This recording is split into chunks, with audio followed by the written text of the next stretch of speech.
Latinos Unidos, and where we bring you current events, information to empower the community.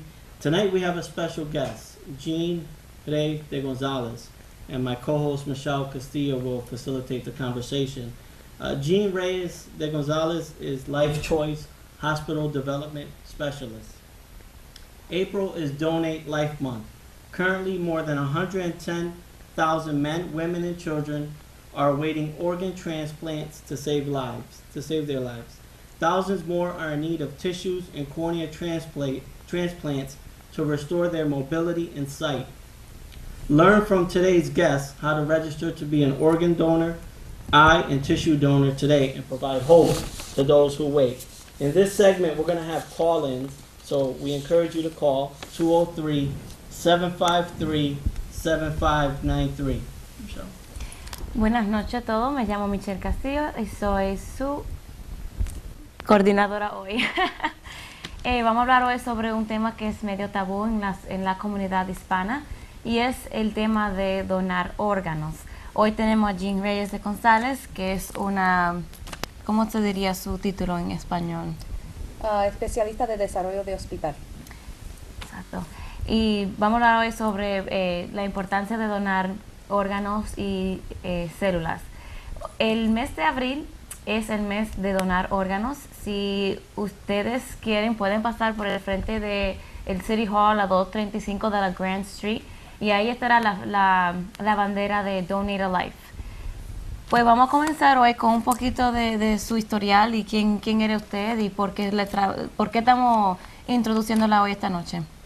Mi nombre es Jean Reyes de González, vivo aquí en el pueblo de Waterbury, trabajo con Life Choice Donor Services. Mi responsabilidad es ir a los hospitales y dar educación a las enfermeras y a los residentes en el hospital acerca de la donación de órganos. Personalmente yo he recibido un trasplante de hueso y eso me ayudó a restaurar la movilidad de mi brazo izquierdo. Y desde entonces he estado hablando acerca de la necesidad de ser donante y hablando acerca de los mitos, cuál es la verdad, porque cuando caminamos con la verdad, caminamos correcto. Perfecto, Jean. Entonces, Donate a Life es una organización nacional que ofrece información sobre la donación de tejidos y órganos en inglés. También hay historias de parte de los receptores. El sitio de web en español es www.donevida.org. Hay enlaces de una a otra. Además de obtener información, uno puede registrarse para ser donante. Ahora voy a comenzar con la primera pregunta, la cual es la más obvia, que ¿por qué hace falta donantes ahora? Si uno mira el registro de UNOS, UNOS es la organización que mantiene la lista de personas que están en espera. En el día de hoy hay más de 123,000 personas en los Estados Unidos esperando órganos. Y necesitamos que los que estamos en salud, los que estamos vivos, miremos esa necesidad y podamos tomar una decisión de que nosotros queremos ayudar, ser parte de la solución. Porque si nosotros nos registramos como donantes, esas personas pueden ser ayudadas. La verdad es que solamente hay aproximadamente 26,000 trasplantes anuales y es un número muy pequeño considerando cuántas personas necesitan órganos. Perfecto. Entonces, usted está hablando de donar órganos y de cómo registrarse. Ahora, ¿cuáles son los órganos que se pueden trasplantar entre un humano a otro humano? Los órganos son el corazón, los pulmones. A veces los pulmones van juntos, a veces los pulmones van separados. Puede ser el hígado. El hígado a veces se puede dividir en dos, y la porción pequeña para un niño y la porción más grande para un adulto pequeño. Se puede donar los riñones. Los riñones puede ser uno para cada persona, así que 2 personas son ayudadas. El páncreas, para que la persona que no produce insulina pueda ser restaurada su salud. Y los intestinos también se pueden donar. Y los intestinos casi siempre se usan para niños que nacen con dificultades intestinales. Ahora, los intestinos, te dice que un bebé puede recibir un intestino. Ahora, ¿la persona tiene que estar viva o alguien que ya haya muerto? ¿Cuál es el proceso de, por ejemplo, el intestino? Porque nosotros sabemos que el intestino es un órgano del cuerpo bien largo y no necesitamos necesariamente el intestino entero. ¿Eso es algo que la persona tiene que haber muerto o puede ser cualquier persona donada? Los intestinos tienen que ser de personas difuntas. Donante viviente puede ser hígado, puede ser riñón o puede ser pulmón. Son los únicos tres que en vida se puede tomar una porción para trasplantar a otra persona. Los demás órganos son una vez que la persona fallece. Lo otro que es cierto es que además de los órganos, también hay tejido. Uno puede donar su córnea o el ojo entero, la piel para restauración, reconstrucción, o para las personas que han recibido quemaduras en su cuerpo. Y también los huesos se pueden ayudar inmensamente. Un donante de tejido puede ayudar a más de 50 personas. Un donante de órgano puede salvarle la vida a 8 personas. Perfecto. ¿Qué porcentaje de las personas en la lista de espera son del pueblo minoritario o de la minoridad? Yo busqué hoy para ver cuál era el porcentaje. En Waterbury, el 38.8% de la población es minoritaria, pero somos 40% de las personas que estamos en espera. Wow. Así que hay una necesidad inmensa. Uno de los problemas que tenemos nosotros como hispanos es que los hispanos y los afroamericanos muchas veces sufrimos de la hipertensión, la presión alta y padecemos mucho de diabetes. Esas son enfermedades que destruyen los riñones y por lo tanto tenemos una necesidad aún mayor para recibir trasplante por la salud de nuestro pueblo.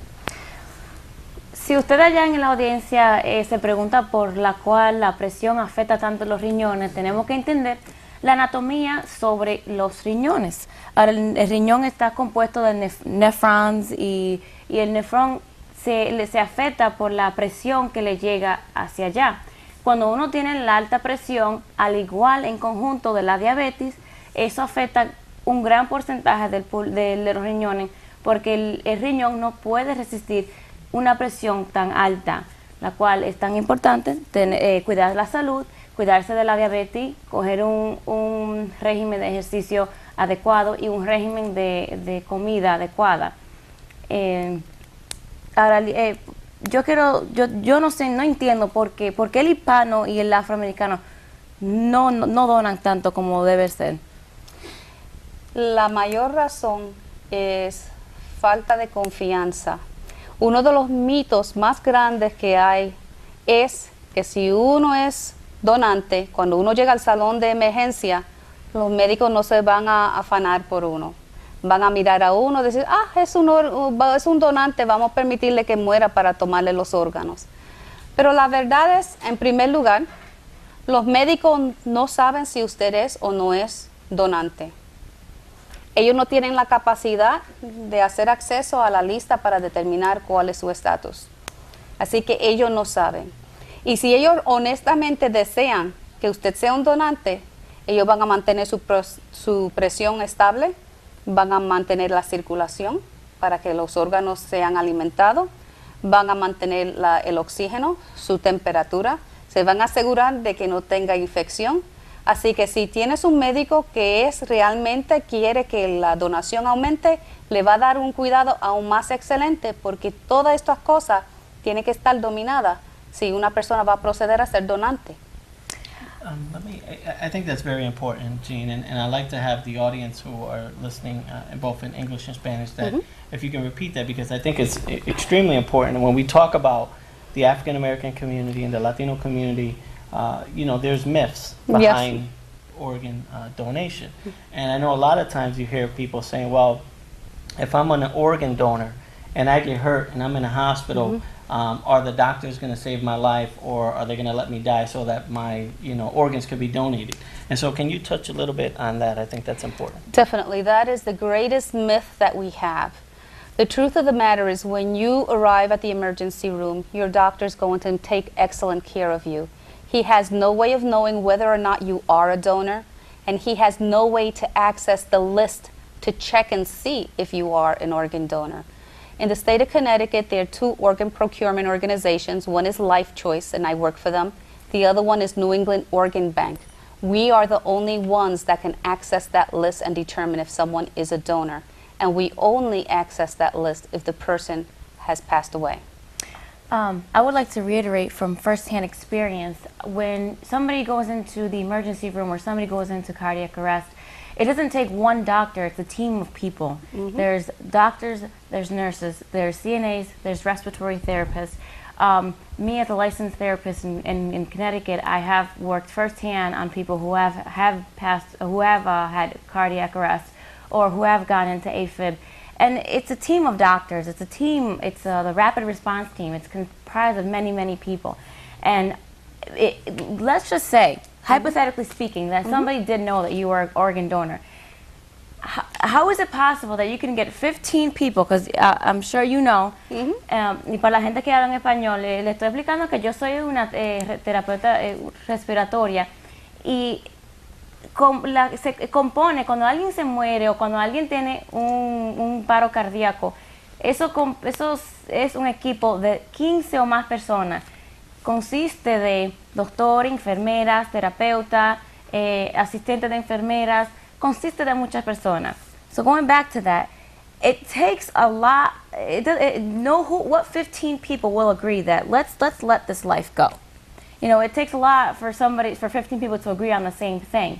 And just speaking from personal experience, from when I've been in the emergency room having to resuscitate somebody, at that moment, nobody is thinking if you are an organ donor or not. As a doctor, as a nurse, and as a therapist, you are there to save a life. You are doing everything to save a life. You are trying to maintain, how you were saying, you're trying to maintain vitals, you're trying to maintain blood work, you're trying to maintain their pressure, their heart rate, their EKGs right. If somebody sees that something is not done right, do you understand the liability that would be if the doctor or the nurse or the therapist did something incorrectly just because this person was an organ donor? Well, there are 2 things that really come into play, and one is for you to become an organ donor, you have to be on a ventilator. Right. People who are not on a ventilator cannot be an organ donor. They can be tissue donors, though. So you're talking about someone purposely putting someone unnecessarily on a vent. It's not going to happen. No. The truth of the matter is, doctors and nurses are people that desire to help people. Their motivation is to save lives. If it weren't, they would be in management, they would be in elsewhere. But when you have staff that are in an ICU, that are in an emergency department, those are the dedicated people. Those are the people who go the extra mile to make sure that their patients get everything they can and they're able to survive. Thank you, Jane. So we encourage callers to call in 203-753-7593 and ask questions. This is a great opportunity to hear from Jean herself on how you can become a donor. Or if any questions that you have, if you're unsure, Jean is here to answer those, and we encourage those calls. I would just want to share 2 facts, and if you can confirm them. Anyone can be a donor, is that correct, regardless of their age, race, medical history? The only thing that automatically would disqualify you is if you are HIV positive, because the federal government has not passed any law yet determining how those organs will be used. Lo único que va a hacer que usted no pueda ser donante es si es positivo para el virus inmunodeficiente humano. Y es algo que están hablando a ver cómo pueden proceder, porque esos órganos pueden ser utilizados para otras personas con la misma enfermedad. Pero aún no hay un consenso acerca de cómo vamos a obrar en términos de recuperar estos órganos y asegurarnos de que no vayan al cuerpo equivocado. Y hasta que las leyes federales lleguen a un punto que lo permitan, no ha de suceder. Illinois pasó una ley que dice se puede trasplantar los órganos HIV a un paciente HIV, pero la ley federal no permite que ellos lo hagan. Ellos están esperando que las leyes federales sean cambiadas. Federal law does not allow HIV positive organs to be recovered, but Illinois has actually passed a law authorizing HIV positive organs for HIV positive patients. They are waiting for the federal law to catch up so that they can get started. So it may be in the works, maybe 5 years. Nothing goes too quickly when it comes to laws, but it's something that we hope that in the future will be a reality. So another question I'm sure that folks have is there is no cost to the donor or their family. Is that correct? That is absolutely correct. Once Life Choice Donor Services is called in, or New England Organ Bank, and we are evaluating a patient, any test that we request, we pay for. If we ask them to up their medications, we pay for it. We pay for anything that has to do with organ donation. If we have to do an echocardiogram to see if the heart is healthy, we pay for it. La verdad es que todo lo que nosotros pedimos, nosotros lo pagamos. Si hace falta un ecocardiograma, nosotros lo pagamos, no la familia. Si pedimos que se aumente la cantidad de medicamentos para mantener la presión, nosotros entonces pagamos por esa medicina. La familia no paga, no tiene que pagar para la recuperación, no tiene que pagar por ninguna prueba que nosotros pidamos para poder determinar si la persona es apta para ser donante. Entonces, una pregunta, ¿cuál es el periodo de recuperación en cuanto a donar? Por ejemplo, si alguien quiere donar su tejido de hueso, bone marrow, ¿cuál es el periodo de recuperación? How long does it take for that person to get better, or are they going to be, to save a life, they're going to lose their job? What is the regulations there? We do not work with the bone marrow because bone marrow is from live patients and we work with deceased patients. But I've been told that the recovery period is somewhere between 4 to 6 weeks for bone marrow. Okay. And it's not that the person is unable to speak, but it's a question of that the person can't walk, but the person has to be careful. They can't lift anything heavy because if they do, then they have these incisions, these puncture wounds, and they don't want anything to force any additional liquid or anything to leave their spine. Okay.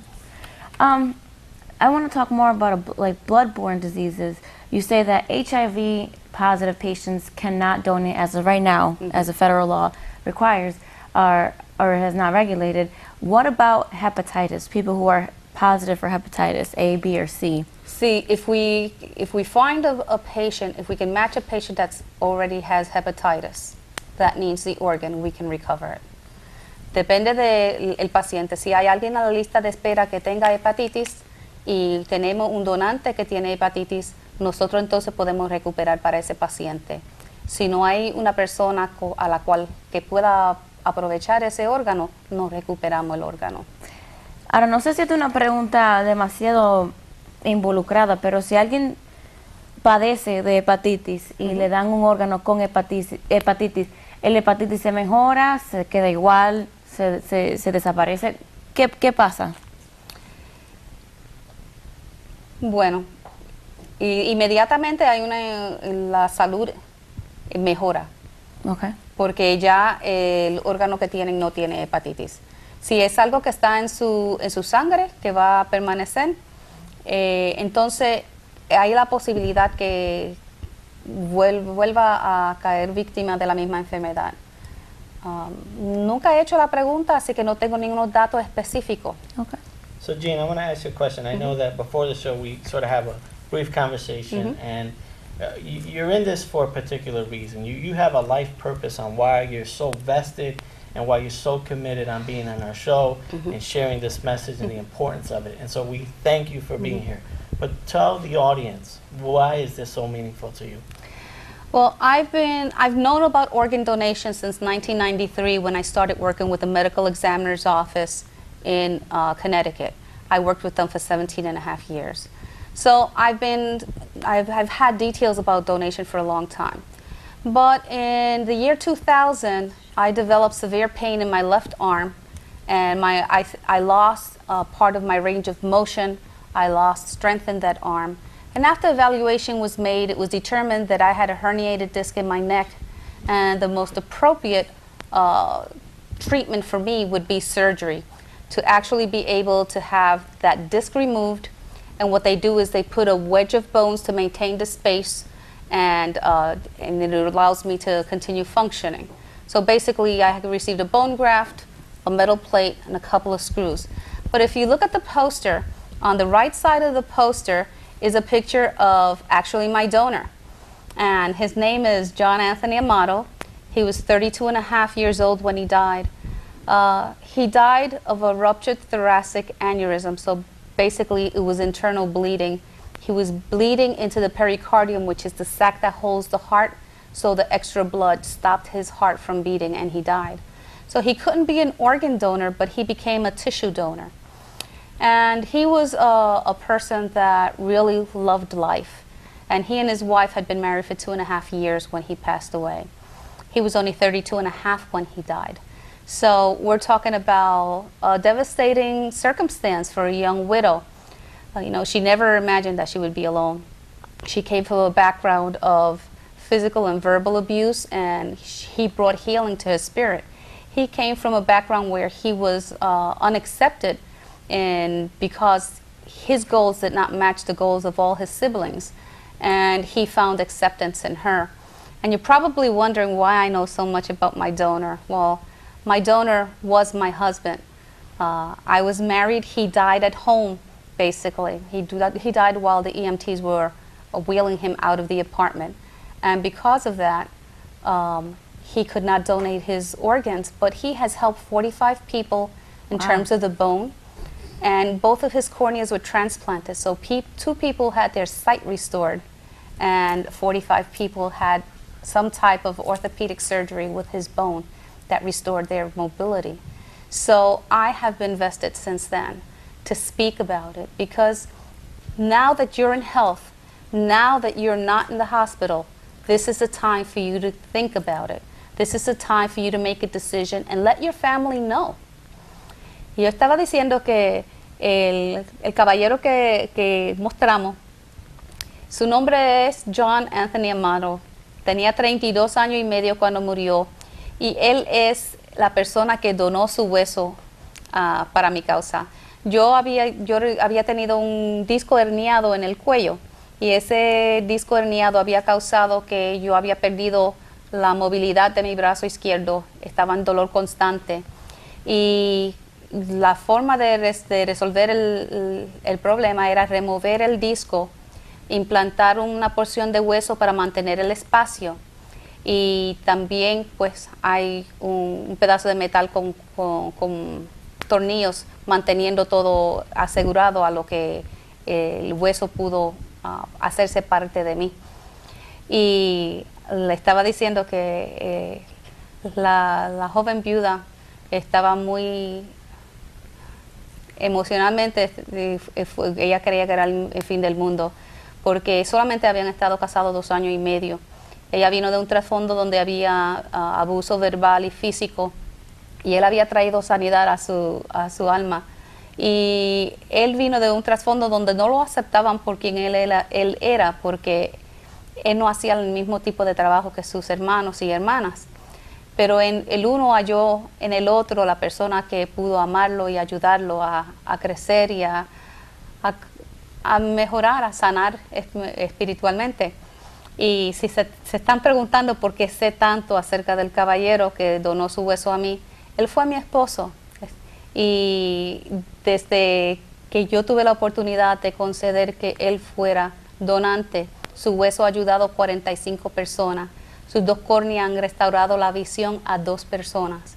Y desde entonces, si me abren una puerta para yo hablar acerca de la donación, yo paso por esa puerta, porque ahora que estamos en salud, ahora que estamos en paz, este es el momento para nosotros pensar acerca de la donación y tomar una decisión. Y esa decisión necesitamos compartirla con nuestros seres amados, para que si algún día estamos en la posición de ser donantes, ya ellos saben cuál es nuestro deseo y ellos saben exactamente cómo proceder. Thank you, Jean. Wow, that was extremely powerful It and was. truly enlightening. And so I really appreciate that you took the opportunity to share with us such personal experiences. And I gotta tell you, we showed the poster with those many faces, and these are unsung heroes. These are people who, you know, when they passed, saved lives. And so when you think about how important it is to donate an organ, a tissue, is extremely vital. I mean, you can leave this world leaving a legacy to help other folks, and I think that that is so noble in a person and so selfless, and it's an admirable thing to do. You know, I remember when I first got my driver's license, and I have that little red organ donor, and you know, I was nervous and scared because I thought about those myths, but I was reassured that if I was in the emergency room, that they were going to try to save my life, and if I didn't, that someone else's life will be saved. Yes. Lastly, anything that we missed that you feel that you needed to share? I just want to say that it is very important for you to have that conversation, and once you do, you can go to the Donate Life website. You can register online. When you register online, if for example, you don't want to donate your corneas, but you're willing to donate everything else, you can specify that. Estaba diciendo que este es el momento de tomar esa decisión, de ir al sitio web Done Vida, y allí usted se puede registrar para ser donante. Puedes indicar qué desea donar. Si no desea donar las córneas, pero si los huesos, usted puede especificar, esto es lo que yo deseo donar. O puede decir sencillamente que está dispuesto a donar todo, ya sea para investigación o para trasplante. Pues muchísimas gracias, Jean Reyes. Fue un placer conocerla. Fue inspirador sus palabras y